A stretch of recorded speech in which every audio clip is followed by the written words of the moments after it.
Hello and welcome to the Maximum Happiness course, session 14, The Power of Awareness. Self-awareness. For you to experience self-acceptance, you must first develop self-awareness. You need to understand why you think, feel and act the way that you do. You need to be very aware of the impact of the early experiences of your life. You need to understand how and why you've become the person that you are today. Only when you achieve a higher level of self-awareness can you move to a higher level of self-acceptance. You must be more aware of who you really are before you can accept yourself.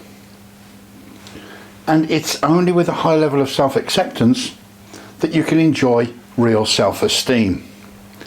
The key to a happy, healthy personality.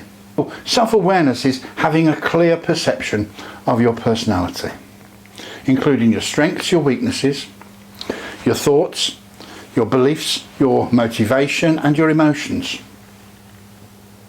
Self-awareness allows you to understand other people, how they perceive you, your attitude and your responses to them in the moment. We might quickly assume that we are self-aware, but it's helpful to have a relative scale for awareness. If you have ever been in a car accident, you may have experienced everything happening apparently in slow motion and noticing details of your thought processes and the event itself. This is a state of heightened awareness. With practice we can learn to engage with these types of heightened states and see how new opportunities for interpretations in our thoughts, emotions and conversations.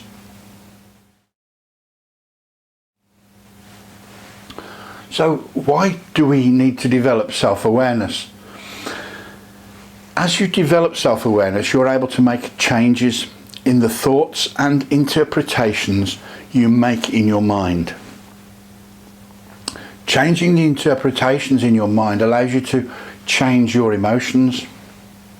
Self-awareness is one of the attributes of emotional intelligence and an important factor in achieving success in life. Self-awareness is the first step in creating what you want and mastering your life. Where you focus your attention, your emotions, reactions, personality and behaviour determine where you go in life. Having self-awareness allows you to see where your thoughts and emotions are taking you. It also allows you to see the controls of your emotions, behaviour and personality, so you can make changes that you want. Until you are aware in the moment of the controls to your thoughts, emotions, words and behaviour, you'll have difficulty making changes in the direction of your life. Self-awareness in relationships. Relationships are easy until there's an emotional turmoil. This is the same whether you are at work or in your personal life. When you can change the interpretation in your mind of what you think, you can change your emotions and shift the emotional quality of your relationships.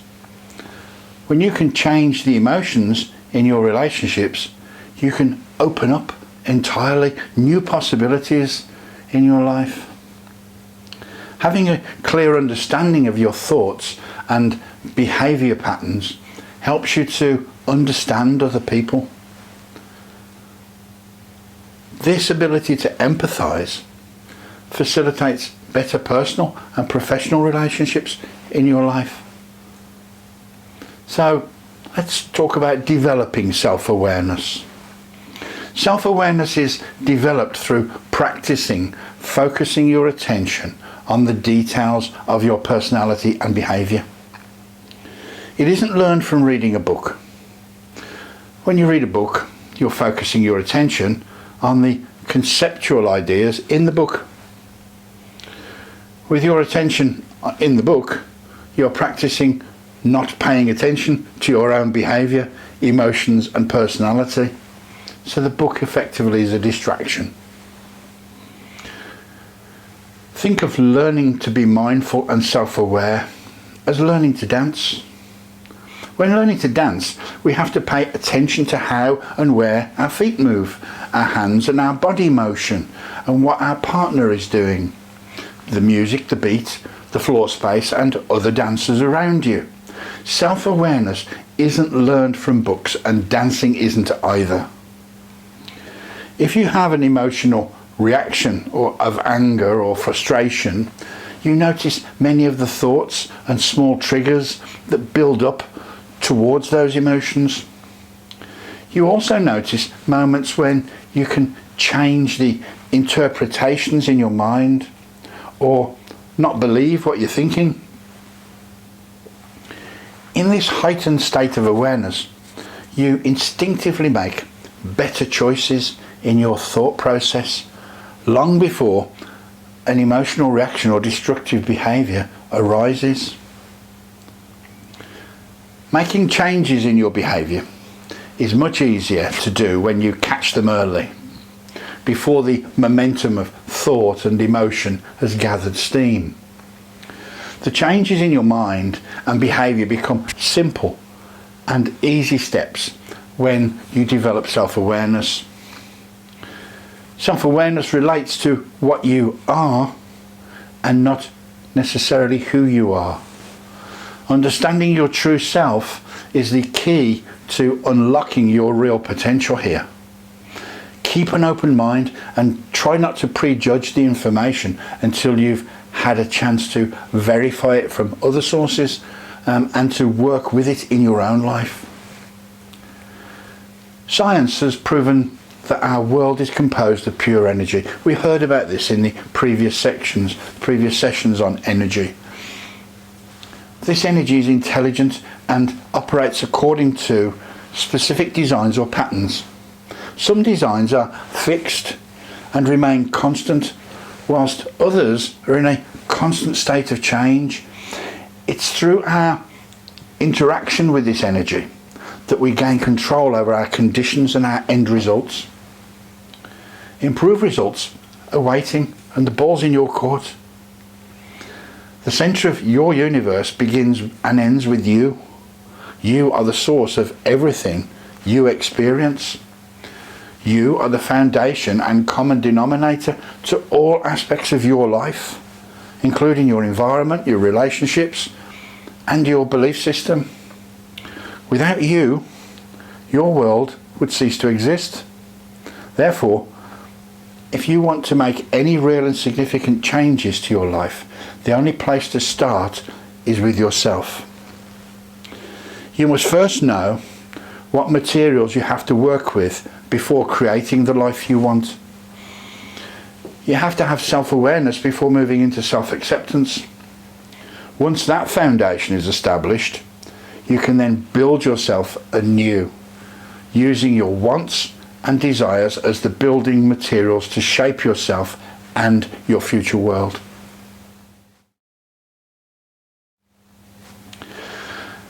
Awareness is the first step in the recreation process. As you grow in self-awareness, you will better understand why you feel what you feel and why you behave as you behave. That understanding then gives you the opportunity and freedom to change those things that you'd like to change about yourself and create the life that you truly want. Without fully knowing who you are, self-acceptance and change becomes impossible. Having clarity about who you are and what you want and why you want it empowers you to consciously and actively make those wants a reality. Otherwise, you'll continue to get caught up in your own internal dramas and unknown beliefs, allowing unknown thought processes to determine your feelings and your actions. If you think about it, not understanding why you do what you do and feel what you feel is like going through life with a stranger's mind in your head. How do you make wise decisions and choices if you don't understand why you want what you want? it's difficult and chaotic to live never knowing what the stranger up there is going to do next. So, who is the expert? When we want good, solid information, we turn to the experts. So, who are you going to turn to for information about yourself? Who is the expert? You. You are the expert. Does a friend, a therapist, a minister, your hero, your spouse, your parents know any more about you than you do? They can't.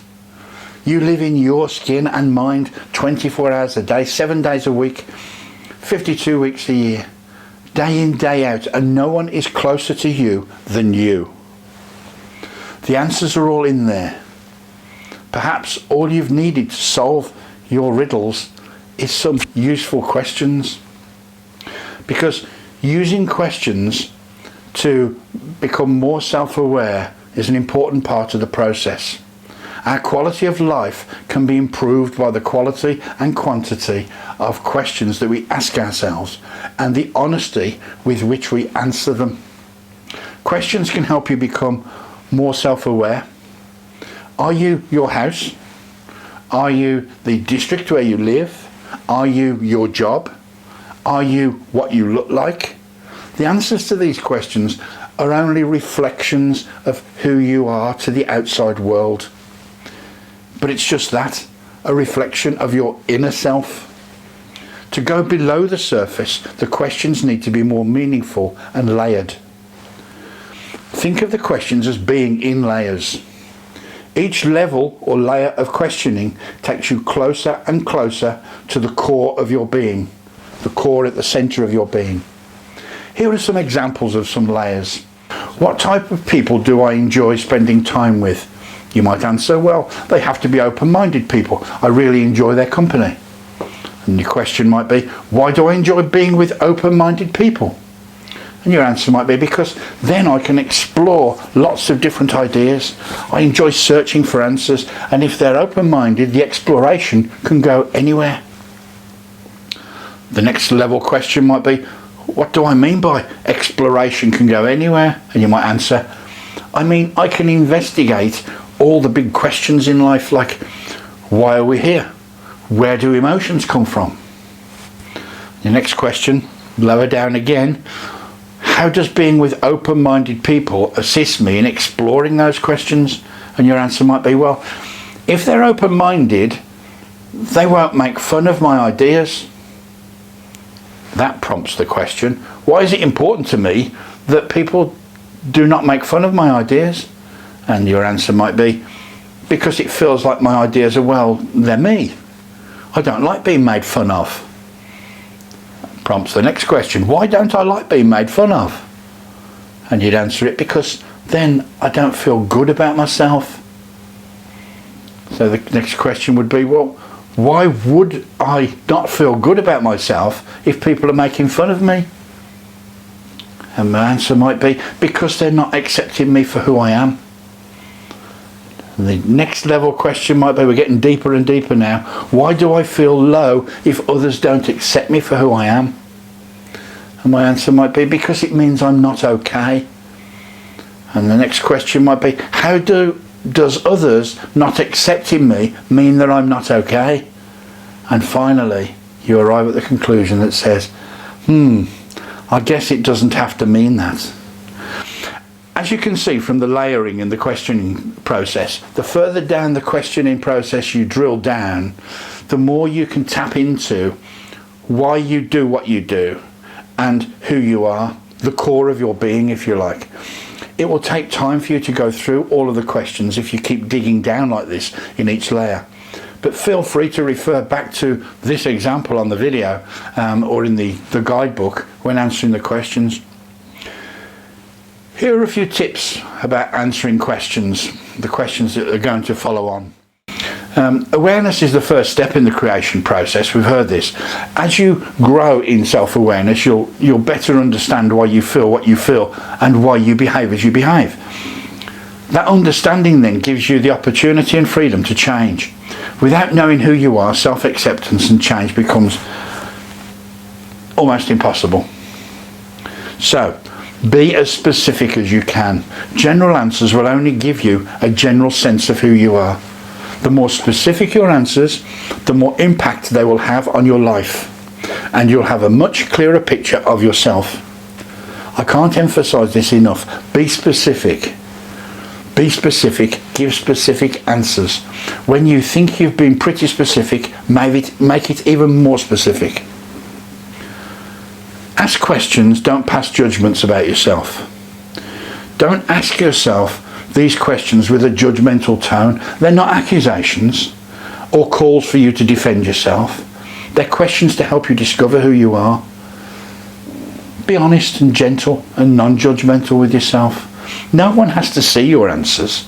This is between you and you. No one else. Let the answers flow. If while answering the questions you come up with your own line of questioning, then definitely follow it. You're the expert here. You know more about you than anybody else, remember. Also, if you answer a question, I don't know, to any of the questions, give yourself the freedom to take a wild guess. The guess will allow you to continue. You know more than you think about you.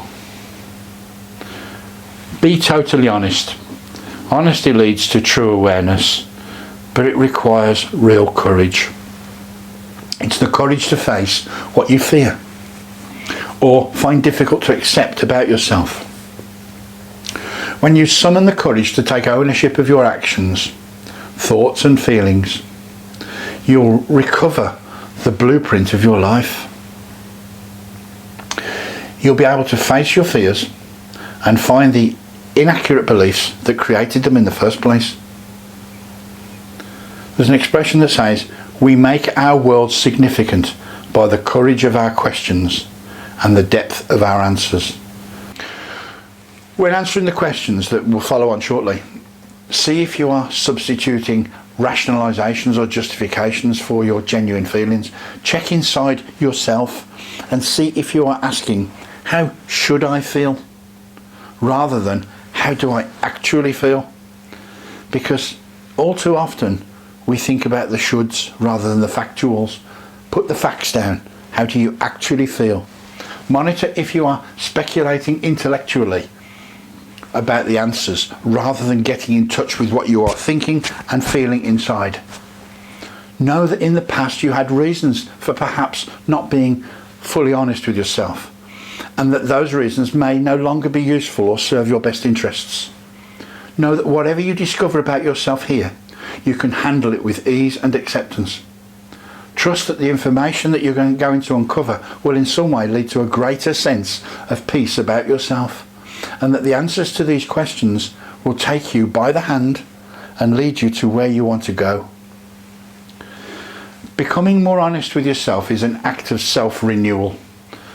What a sense of freedom you'll feel when you're able to admit to yourself, I want this, or I think this, or I feel this because I'm afraid that, and then fill in the blanks for that bit.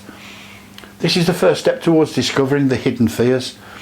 What a wonderful place to know where you are. It's difficult to reach a destination when you don't even know where you're starting from. You need to only gather your courage and look for your beliefs that you have about yourself and about your world. The rewards of doing so are immense, and they will lead you to places of happiness that you never knew existed. The questions that follow are divided into the following categories: social, emotional, significant relationships, spiritual, ethical, financial, career, personal and personal definitions. They are worded in a way to help you get a clearer picture of who you are. It's often said that the quality of lives that we choose for ourselves is dependent upon the quality and depth of questions that we're prepared to face up to and answer about ourselves honestly. Clarity is the goal here. Remember, have fun with the questions. It isn't meant to be a struggle. How you complete the exercise is totally up to you. You could, in your own time, answer the questions as they appear on the video screen and in the guidebook that accompanies the course. Alternatively, as I read out the questions in a few seconds' time, you can stop the video after each question so that you can develop your answers. And then when you've finished one question or completed the answers, press start again, but only when you're ready for the next question. So let's get started with the soul-searching questions, starting with the subject social. So what type of people do I enjoy spending time with? Are they intelligent, open-minded, outgoing, self-righteous, reflective, quiet, funny, a bit sad, optimistic, readers, pessimists, thinkers, sports-minded, active, perceptive, debaters, joke tellers, etc.? Why do I enjoy those specific qualities and traits in people? Do I seek out people similar to me or different from me? Why is that? Do I have as many friends as I've just described? Why or why not? How many close friends do I want based on the amount of time that I have? What would those close relationships look like? What would be the biggest aspects? Talking, shared activities, working on projects together, laughter, storytelling, playing games, a joint venture, sporting activity. What are the two of the most favourite things that I enjoy doing most with other people? Where have I met most of the friends that I currently have? Family, work, community, childhood, online, etc. What does where I met these friends tell me about myself? Why am I still friends with those people? What is the single biggest attitudinal change I'd like to make with people? Would I want to be more myself, be more outgoing, be more honest, initiate more conversations, be more comfortable, be more open, be funnier, interrupt less, initiate more activities, etc.? The emotional area.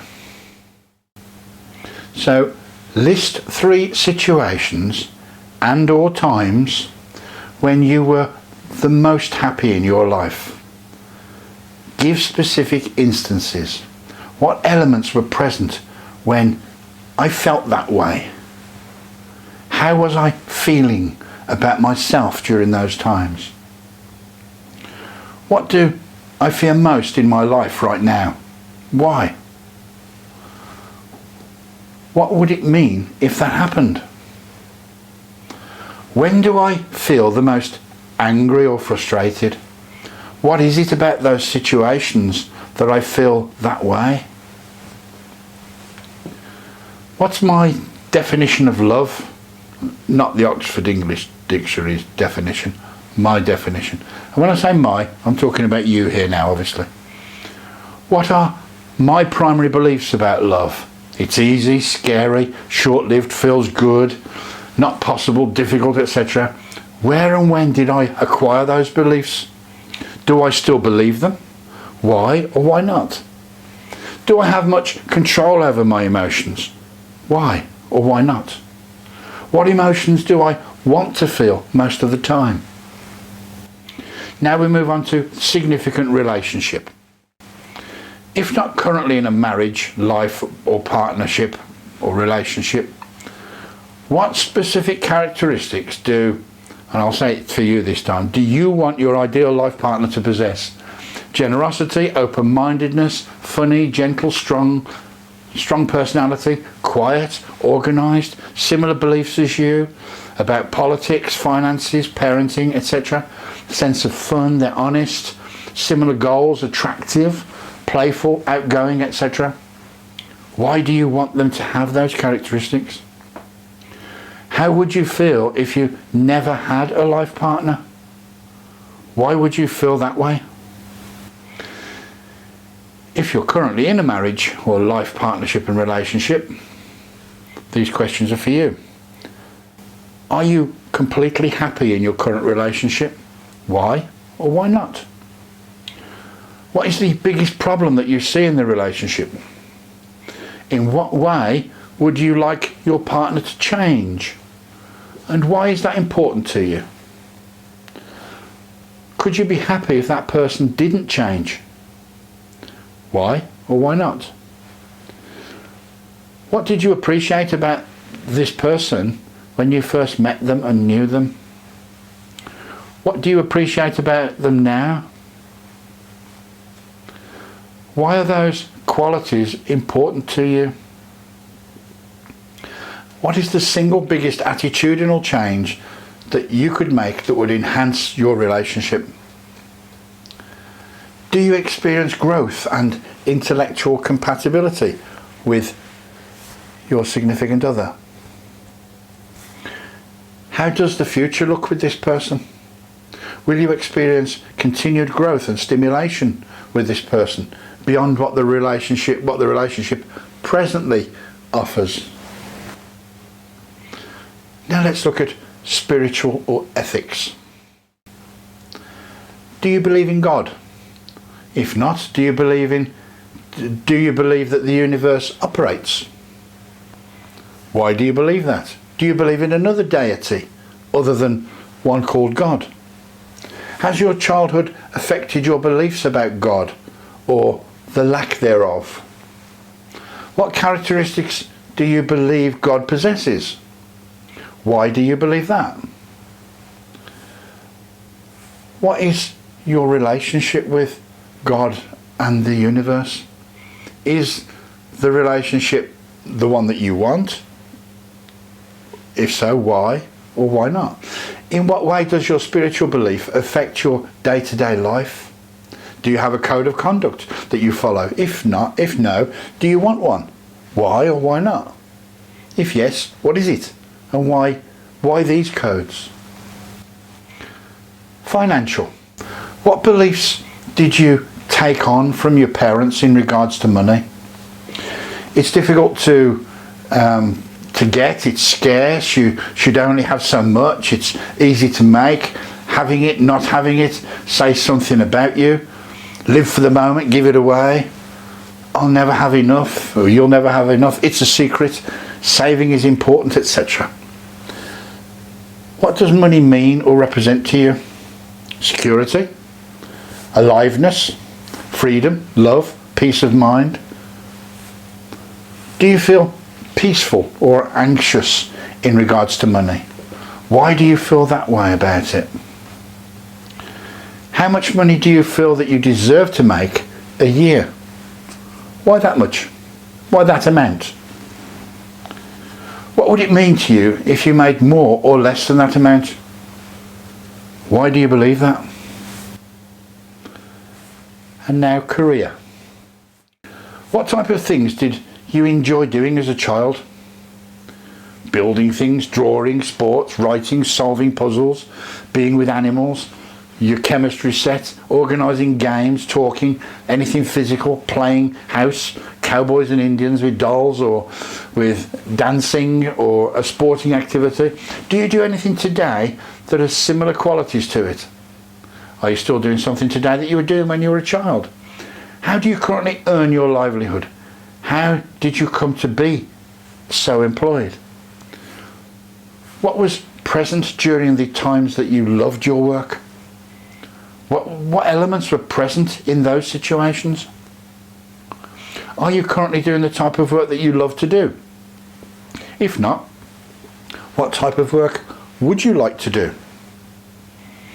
If you are doing what you like to do, what would have to change for you to enjoy it even more?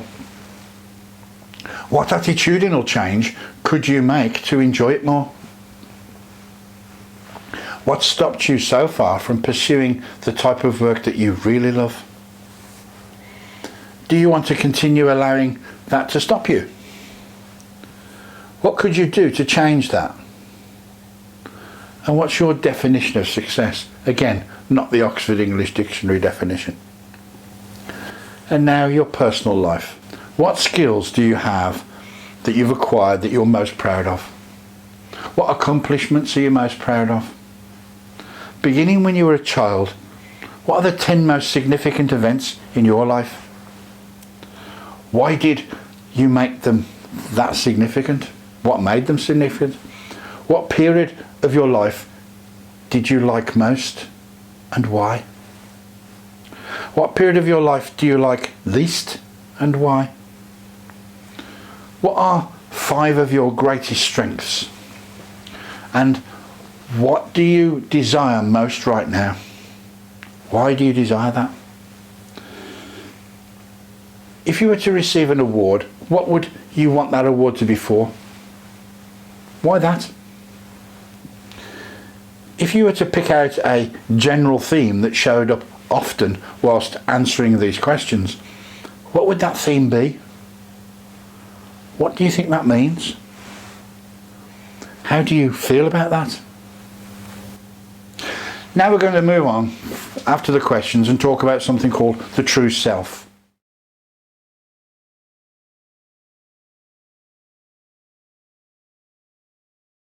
Self. The image that you see in the mirror isn't you, it's your body. It's the magnificent vessel that you occupy as a human being. This is the instrument that you use to observe, navigate and interact with the outer world, but it's not you. Now focus your attention on your thoughts, the chatter that you hear in your mind. That's not you either. It's the activity of your conscious mind, the voice of your ego, if you like. These messages are a reflection of your current self-image and are not necessarily in your best interest. Quieten the voice of your ego and observe your feelings. What you feel is a communication from your subconscious mind and represents your current reaction to your environment. Understanding your true self on an intellectual level doesn't in itself produce results. You must internalize this knowledge and apply it in your life for it to become the guiding wisdom that transforms your reality. Our world is a collection of individuals urged on by the loving presence within. The whole behaves precisely as its individual parts. When you make the shift in consciousness, you are contributing to the transformation of our world. The final few minutes of this session are new and do not yet appear in the course guidebook, so forgive me for that. And it's all about something called self-reflection.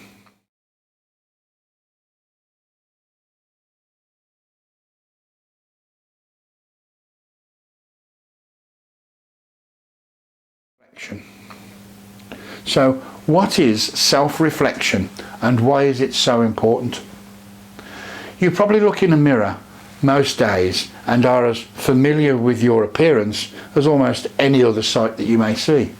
But how often do you look inward to become more familiar with your inner self? Self-reflection is a process by which you grow your understanding of who you are, what your values are, and why you think and act the way you do. It's a form of personal analysis that allows you to bring your life into alignment with what you wish it to be. So let's explore this important tool further, starting with why you should do it. The importance of self-reflection, if you like. The journey into self-love and self-acceptance must begin with self-examination. Until you take the journey of self-reflection, it's almost impossible to grow or learn in life. Self-reflection, it's also called introspection, is a means to observe and analyse oneself in order to grow as a person. That growth is the reason why it's so important to spend time in personal reflection. By understanding who you are now and who you'd like to become, you help identify the steps that you need to take on that journey. Reflecting upon how you behave and what thoughts enter your mind in response to events in the world allows you to see what you need to work on. Perhaps you were a little short and irritable with a work colleague. By looking back on that, you might realise that this is not how you would wish to be treated, and consequently how you wish to not treat others. You can then seek to address that behaviour in future and perhaps even apologise to your colleague if it's appropriate, and if you are particularly rude or unkind. This might lead to an improved working relationship with that person and a more enjoyable workday overall in future. To highlight the importance of self-reflection, you only need to consider the alternative. If you can't identify where you might have acted in a regrettable manner, you'll most likely act that way again. Time spent in personal reflection is also an opportunity to measure your progress in a positive way. You can identify moments where you've responded to a situation with healthier thoughts and positive behaviours. It can provide you with a sense of achievement and keep you motivated in your quest to better yourself, however that looks to you. Essentially, self-reflection is a way to make lots of small course corrections away from less desirable thoughts and behaviours toward those that promote greater well-being and happiness. So let's look at the benefits of self-reflection then.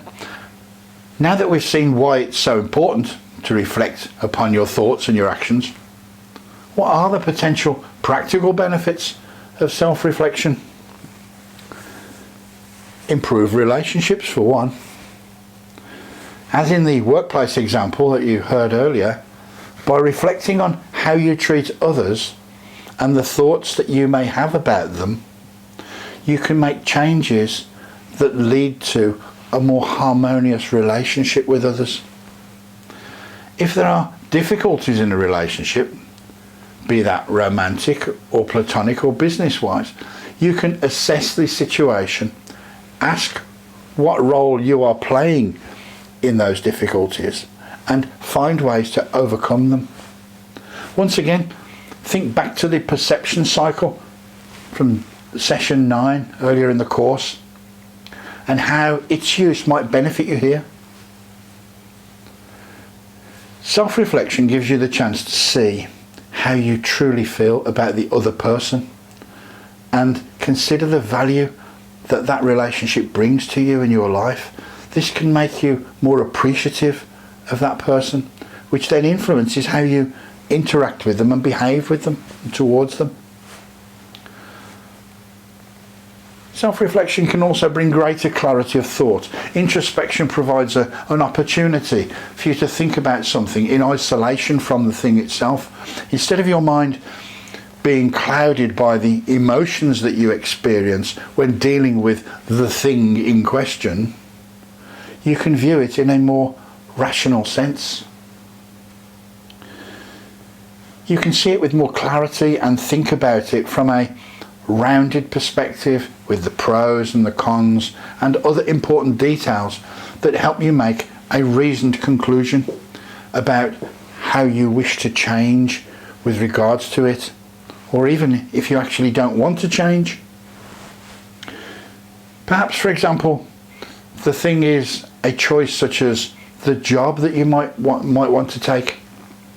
If you dislike the long commute in your current position, you might not be able to see the benefits that it brings during the commute itself.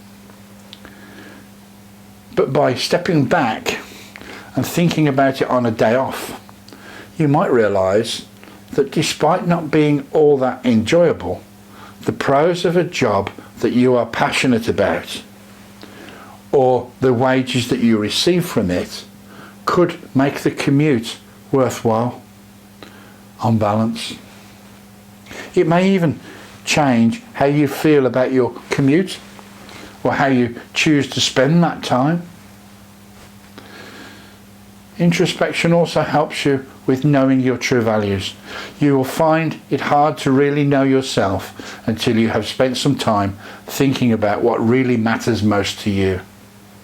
When you reflect upon yourself, you might see things that you do or think that go against who you really want to be. You can consider the important issues that we face in life and form a solid position on them. Sometimes, until you really sit and think about something, you can't decide where you stand on it. This can cover all sorts of moral issues, such as the right to end one's own life or the protection of the environment. Or it can simply help you to figure out the guiding principles that you would ideally like to live by.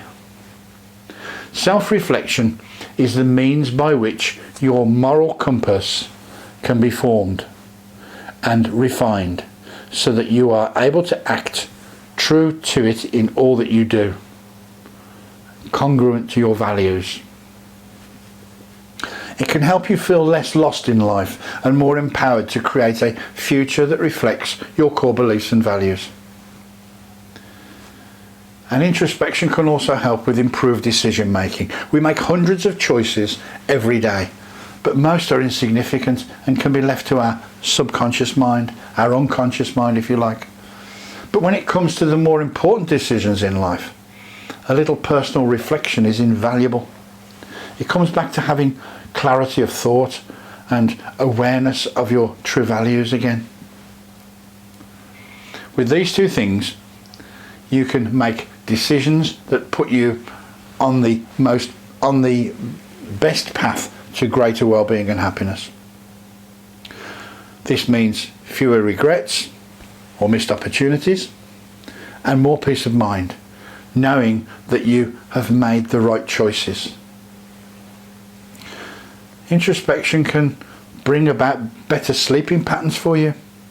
When you spend a little time each day looking back upon events and how you responded to them, it can bring closure to any unresolved issues and feelings. This can help you not only to fall asleep faster, but also have a more restful night's sleep in general. You have to avoid allowing reflection to turn into rumination. By all means, think about your day and what's happened, but at some point you must say enough is enough and embrace the fact that a good night's sleep will allow your mind to start afresh the next day.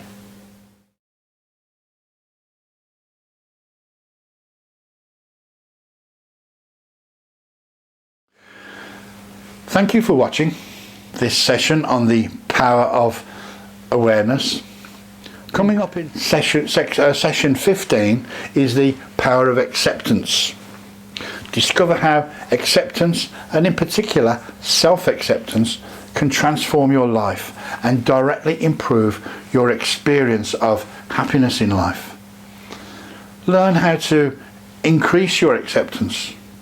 The greater your acceptance, the happier you will become and the more well-being you will experience. Acceptance leads naturally into the immensely powerful trait of appreciation, which follows on in the session after that. So this is all linking together now. Thank you for watching, and we look forward to seeing you on the next session.